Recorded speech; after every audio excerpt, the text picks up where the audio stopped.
की विम्याची रक्कम मिळवण्यासाठी स्वतःच्याच मृत्यूचा बनाव रचला गेलाय विक्रांत। लातूर जिल्ह्यातल्या औसा तालुक्यातली ही धक्कादायक घटना आहे।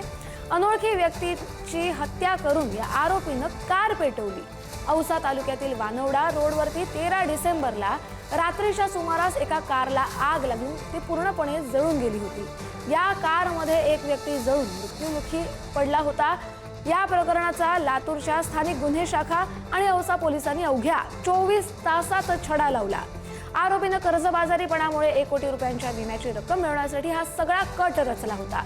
आपल्या कारमध्ये अनोळख्या व्यक्तीला लिफ्ट दिली, त्या व्यक्तीची हत्या करत आरोपीनं आपली कार पेटवत ती जळालेली व्यक्ती, होरपळलेली व्यक्ती स्वतः असल्याचा बनाव केल्याचं या सगळ्या तपासानंतर समोर आलंय।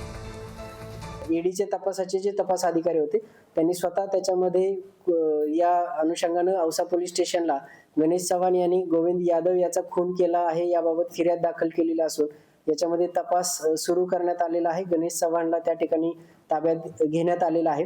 आता या बनाव करण्यामध्ये किंवा हा कट करण्यामध्ये गणेश चव्हाणला इतर काही कोणी साथ दिली आहे का, तर या अनुषंगाने तपासामध्ये पुढील ज्या काही सर्व बाबी आहेत त्या निष्पन्न होतील। त्याचबरोबर हा जो मयत इसम आहे हा गोविंद यादवच आहे, या अनुषंगाने सुद्धा जो तपास आहे तो तपास सुद्धा पुढे केला जाईल आणि DNA सॅम्पलिंगच्या आधारे सर्व पुरावे त्या ठिकाणी प्राप्त केले जातील।